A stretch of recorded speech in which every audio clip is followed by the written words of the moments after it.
여러분 안녕하십니까. 광주 MBC 뉴스투데이입니다. 먼저 오늘의 주요 뉴스입니다. 지역의 대표 병원인 전남대와 조선대병원이 공공의료 서비스 확대에 나섰다 일방적으로 계획을 바꾸면서 이속 챙기기라는 비판이 일고 있습니다. 한국과 중국 정부가 자유무역협정 협상을 재개한 것과 관련해 농민회가 성명을 내고 협상의 즉각적인 중단을 촉구했습니다. 정부가 공무원 연금 개선안에 대한 집단 행동 자제를 요청한 가운데 오늘 광주에서 열릴 예정이던 호남권 공청회도 또 무산됐습니다. 광주를 자동차 거점 도시로 만들기 위한 자동차 산업별리 추진위원회가 오늘 서울 프레스센터에서 출범합니다.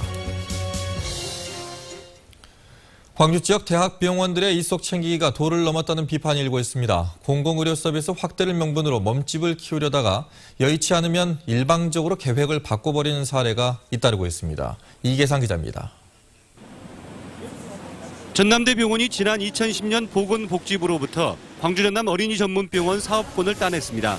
의과대학 부지에 200병상 규모의 신축 건물을 지어서 어린이 병원을 만들겠다는 계획이었습니다.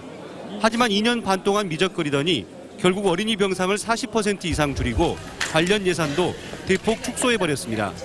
또 건물 신축 계획은 포기하고 전남대 병원 안에 병동 2곳을 리모델링해서 이름뿐인 어린이 병원을 만들기로 했습니다. 지역에서 받았던 혜택을 공공의료 서비스 차원으로 환원을 해줘야 되는 거잖아요. 근데 철저하게 의료 부분에 대해서 자기 이익을 먼저 생각을 하겠다고 하는 것으로밖에 안 보이는 거예요, 지금. 말도 많고 탈도 많은 호남권 장애인 재활병원은 조선대병원에 욕심이 화를 불렀습니다. 수술이 가능한 종합병원을 분원 형식으로 운영하려던 계획이 자초되면서 재활병원은 애물단지로 전락했습니다. 병원 시설이 엉터리로 설계 시공된 데다 해마다 10억 원 안팎의 적자가 쌓이면서 장애인 의료 서비스는 기대 이하로 떨어졌습니다. 이걸 끌고 갈 것인가 말 것인가라는 스스로의 고민에 빠져 있는 것 같아요. 그래서 의욕 상실인 것 같고, 그렇게 되다 보니까 지역의 장애인들의 재활에 좀 많은 부정적인 영향을 미치고 있는 그런 상황인 것 같아요. 국비와 시비를 지원받아서 병원 규모를 확대하려던 지역 대학병원들. 결국 목적을 달성하기 힘들게 되면 계획을 일방적으로 바꾸고 공공의료 서비스는 외면해버리는 관행을 되풀이하고 있습니다. MBC 뉴스 이계상입니다. 한국과 중국 정부가 자유무역협정 협상을 재개한 것과 관련해 농민회가 성명을 내고 협상의 즉각적인 중단을 촉구했습니다. 농민회 광주 전남연맹은 정부가 협상 대표를 장관급으로 격상시키고 회담 장소를 당초 개최 예정인 한국이 아닌 중국으로 바꾸어 진행하고 있다며 협상을 타결하기 위해 정치적 흥정에 나섰다고 주장했습니다. 농민회는 오는 10일 전국 동시다발 농산물 야적 투쟁을 시작으로 한중 FTA 저지를 위해 대대적인 투쟁에 나설 것이라고 밝혔습니다.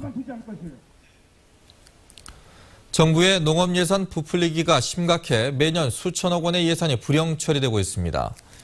새정치민주연합 김승남 의원에 따르면 정부가 예비비 성격의 사업 예산인 쌀 변동 직불금과 재해 대책비 등을 일반 사업 예산으로 편성해 실제 집행되지 못하는 사례가 잇따르고 있습니다. 때문에 해마다 되풀이되는 불용처리 예산을 농민과 농업에 필요한 사업 재원으로 재조정해서 편성해야 한다는 지적이 제기되고 있습니다. 정부의 공무원 연금 개선안이 공무원들의 강경한 반대에 부딪히고 있습니다. 정부가 의견을 수렴하겠다며 공무원 연금 개혁 포럼을 열고 있지만 공무원들의 반대로 번번이 무산되고 있습니다. 송정근 기자입니다. 들어가려는 안전행정부 직원들을 가로막고 선 공무원들. 정부가 공무원 연금 개혁을 위해 의견을 수렴하겠다고 나서자 공무원들이 단체 행동에 나선 겁니다. 어디다 대고 지금 만약 국민을 현혹시키고 있어. 다 알면서 그딴 짓거리 합니까? 이 양반들이 더 이상 열받기 전에 가세요. 곳곳에서 물을 뿌리고 언쟁이 벌어져 포럼이 열릴 예정이었던 회의장 안은 아수라장이 됐습니다.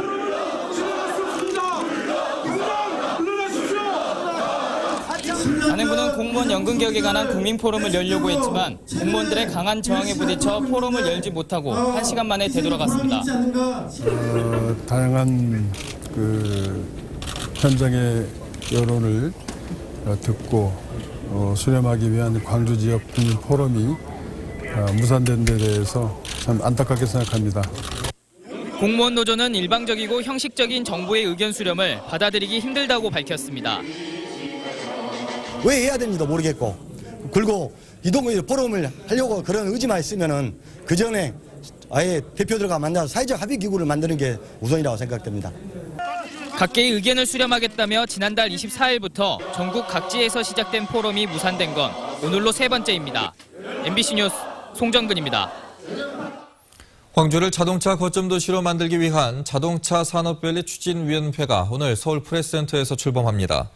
서울과 광주에 사무실을 두고 운영되는 추진위는 자동차 100만 대 생산도시 조성 사업을 자문하고 완성차 및 자동차 부품 생산기업의 유치 활동을 지원합니다. 추진위 위원장은 현대 기아차 인재개발원장을 지내면서 정몽구 회장과 인연이 있는 정찬용 전 청와대 인사수석이 맡습니다. 한편 전남의 자동차 공장 유치를 밝힌 새누리당 이정현 의원이 출범식 기념사를 할 예정이어서 발언 내용이 주목됩니다. 논란이 되고 있는 광주 도시철도 2호선 건설 문제에 대해서 광주시와 시의회가 함께 여론조사를 실시하기로 뜻을 모았습니다. 광주시의회는 긴급 의원총회를 열어 도시철도 2호선 건설 여부에 대한 찬반 여론조사를 이달 하순쯤 광주시와 함께 진행하기로 결의했다고 밝혔습니다. 이에 앞서 광주시는 시와 의회가 따로 도시철도 2호선 여론조사를 실시할 경우 갈등과 혼란을 부추길 수 있다며 시의회 공동 여론조사를 제안했습니다. 광주시가 막대한 예산을 들여 운영하고 있는 중독관리센터의 역할이 미흡하다는 지적을 받았습니다.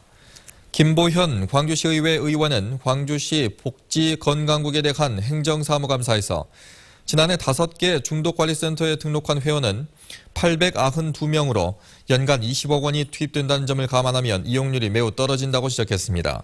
특히 알코올 상담이 대부분이 차지했고 인터넷과 도박 등은 20명 안팎에 그친 것으로 드러났습니다. 영호남의 광역단체장들이 그동안의 선언적인 협력을 벗어나서 실질적인 상생 방안을 추진하기로 합의했습니다. 또 내륙철도 등 두 지역의 발전을 이끌 수 있는 공동사업도 추진하기로 했습니다. 이재원 기자입니다. 영호남의 행정수장들이 최초로 손을 맞잡고 5월 영령 앞에 머리를 숙였습니다. 국립 5.18 묘지에서 상생과 화합의 결의를 다진 4명의 단체장들은 본격적인 협력 방안을 내놓았습니다. 우선 전라남도와 경상북도는 조선시대 가명이 위치했던 나주시와 상주시의 복원사업에 서로 협력하기로 했습니다. 우리 상생의 과제도 추출하고요. 또 예산 확보를 위해서도 공동 노력하기로 합의했던 일이 있었습니다. 굉장히 역사가 지금 바뀌고 있구나 하는 걸 현장에서 실감하고 왔습니다. 또 국토의 동서 끝자락에 위치한 울릉도와 가거도 주민들의 교류를 이끌고 백신 사업을 공동으로 육성하는 등 7개의 사업을 함께 추진하기로 했습니다. 정치인이 서뜻 나서지 못하는 것도 이제 지방에서 밑으로부터의 변화를 우리가 목격을 하면서 속도가 좀 붙고 있습니다. 상당히 좀 희망적인 모습으로 볼 수 있습니다. 광주시와 대구시도 달빛 동맹을 뛰어넘어 민간 교류 협력 사업이 실질적으로 이어질 수 있도록 민간 협의회를 구성하고 내년부터 예산을 지원하기로 했습니다. 이와 함께 88 고속도로의 조기 확장을 추진하고 광주와 대구를 잇는 내륙철도 건설도 공동으로 대응하기로 했습니다. 같이 자면서 광주 전남의 향기를 사람 냄새, 문화의 냄새를 같이 맡으면서 그렇게 몸으로 서로 익혀가는 교류가 저는 돼야 된다고 봅니다. 88 고속도로가 가까워진다니까 자주 소통하면은 그리고 뜻을 세우고 있으니까 저희들이 후배들에게 그런 길들을 저희가 열어야 될 그런 의지들을 다져가는 그런. 동서의 감정을 털어내기 위해 광주에서 처음으로 한자리에 모인 영호남의 광역단체장. 두 지역에 쌓인 마음의 벽을 허물 수 있는 교류 협력 사업에 조금씩 다가서고 있습니다. MBC 뉴스 이재원입니다. 내신 성적이 우수한 중학생 가운데 광주에서 다른 지역으로 빠져나가는 인원이 급증하고 있습니다. 광주시의회 유정심 의원은 시교육청에 대한 행정사무감사에서 내신 성적이 상위 30% 이내인 중학생 가운데 타 지역 고등학교로 진학한 학생이 지난 2011년 123명에서 올해는 241명으로 3년 사이에 2배 가까이 늘었다고 지적했습니다. 특히 올해 타 지역 진학자 241명 중에 140명이 자사고나 외국어고, 영재고 등으로 진학했다며 우수 학생 여괴 유출에 대한 대책 마련을 요구했습니다. 광주시 교육청에 대한 행정사무감사에서 광주시의회 김영남 의원은 학교 운동부에 대한 교육청의 코치비 지원이 불합리하다고 지적했습니다.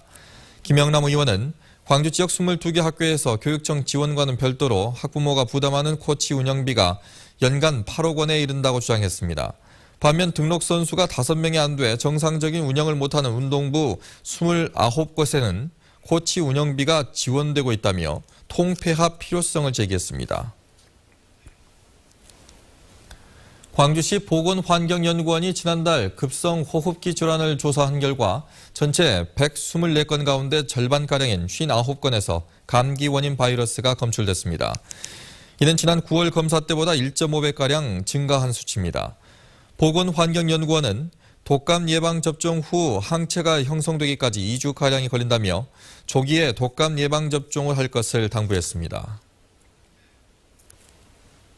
광주지검 특수부는 승진을 대가로 군수 부인에게 수천만 원을 건넨 혐의로 담양군의 오모 면장을 구속했습니다.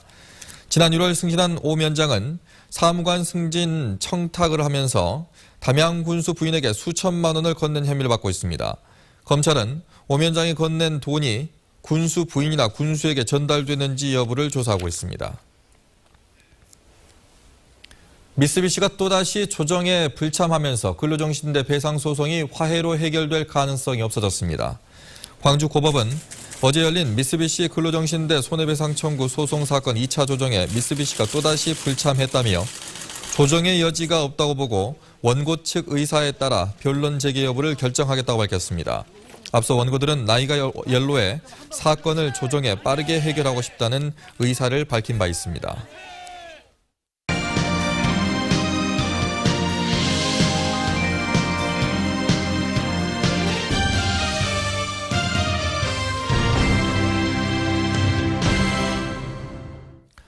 독서의 계절을 맞아서 광주 시내 도서관의 책들이 몸살을 앓고 있습니다. 내 책인지 공공도서관 책인지 모를 정도로 심하게 훼손돼서 해마다 엄청난 분량의 도서가 폐기 처분되고 있습니다. 정용호 기자입니다. 아동용 도서에 온통 색칠이 돼 있고 일부는 낱장으로 완전 뜯겨져 있습니다. 전문 서적에는 페이지마다 밑줄과 형광펜이 그어져 있고 수험서나 문제지는 답이 다 달려 있어 가치를 상실했습니다. 커피나 라면 국물을 쏟아 얼룩진 책도 있습니다. 심하게 훼손된 이 책들은 개인용이 아니라 모두 도서관에 있는 공공도서입니다. 누군가가 보고 이렇게 사용한 탓에 더 이상 볼 수가 없게 된 겁니다. 이미 표시가 돼 있는 거예요. 저도 문제를 풀어보고 싶어서 다른 공책에 풀어보는데 거기 이미 표시가 돼 있어서 좀 아쉬웠던 점이 있어요. 지난 4년 동안 광주 시내 17개 공공도서관에서 폐기 처분한 도서는 1년에 3, 4만 권에 달합니다. 이 중에는 오래됐거나 시의성이 떨어지는 책도 있지만 훼손으로 인한 폐기 처분도 15에서 20%가량에 이릅니다. 4만 권이 폐기 처분된다고 하면 7, 8천 권에 이르는 엄청난 양입니다. 광주 시민들 모두가 문화시민으로서 소양을 가지시고 우리 모두의 자산이니까 소중하게 관리해 주셨으면 합니다. 폐기 처분되는 책은 그나마 상태가 좋으면 동네 작은 도서관 등에 기증되지만 이마저도 여의치 않을 경우 고물상의 폐지로 팔립니다. 책 읽는 가을 독서 사랑방 역할을 하고 있는 도서관의 책이 심하게 훼손되고 있지만 도서관 측에서는 일일이 책값 변상을 요구하기도 어려워 수준 높은 문화의식에만 호소하고 있습니다. MBC 뉴스 정용욱입니다. 전남은 전국에서 제주를 제외하고 서점이 가장 적습니다. 인터넷 서점 등의 무분별한 할인을 제한하는 도서정가제가 2주 뒤에 시행되는데 정작 동네 서점들의 전망은 밝지가 않습니다. 김진선 기자입니다. 인터넷 서점마다 마지막을 내걸고 폭탄 세일을 하고 있습니다. 최대 15%로 할인폭이 제한되기 전 마지막 판매 전쟁이 벌어진 겁니다. 동네 서점들은 무방비로 애만 태웁니다. 만약 지금이 15년도 책이 하나씩 지금 나오고 있거든요. 새로운 책이. 근데 그거를 할인을 해버리면 저희는 이제 내년 신학기 때 좀 많은 피해를 보지 않을까. 개정된 도서정가제가 시행되면 출판된 지 18개월이 지난 옛날 책과 초등 참고서 등도 할인폭이 제한됩니다. 할인을 염두에 두고 미리 책값을 높게 산정하는 관행을 깨고 가격 경쟁에서 밀린 중소서점을 살린다는 취지입니다. 하지만 정작 서점들은 큰 변화가 없을 것이라는 입장. 배송료와 카드사 할인 등에 대한 규제는 빠져 있어 현재도 편법이 무성한 출판 시장의 혼란은 여전할 거라는 겁니다. 이 시기에 인터넷 서점이 싸다는 것, 편하다는 것이 벌써 각인이 됐기 때문에 그게 쉽게 바뀌지 않을 거라 생각하는 거죠. 예전에는 목포시내 서점이 한 40-50군데 됐었거든요. 그런데 그 서점이 지금 종합서점은 5-6군데밖에 안 돼요. 그만큼 어렵다는 이야기죠. 소비자들 역시 당장 할인폭만 줄여 책 가격을 비싸지게 하는 제2의 단통법이 되는 것 아니냐며 우려하고 있습니다. 소비자 입장에서는 조금이라도 저렴한 데를 찾게 되는 건 당연한 것 같아요. 그럼 그동안에 거품이 더 있었다는 얘기예요? 전국에서 두 번째로 서점이 적은 전남. 지난 10년간 문을 닫은 도내 서점만 40곳이 넘는 상황에서 도서 정가제 시행이 서점들의 경쟁력 회복에 도움이 될지는 미지수입니다. MBC 뉴스 김진선입니다. 광주도시공사가 KTX 광주역 행복주택과 서린마을 행복주택 두 곳에 대해 다음 달 사업계획 승인을 받아 내년부터 공사에 착수한다고 밝혔습니다. 행복주택은 신혼부부나 사회초년생 등 젊은 층의 주거 안정을 위해 조성하는 공공임대주택으로 2017년까지 서린마을 행복주택은 500세대, KTX 광주역 행복주택은 700세대 등 총 1200세대가 건립됩니다.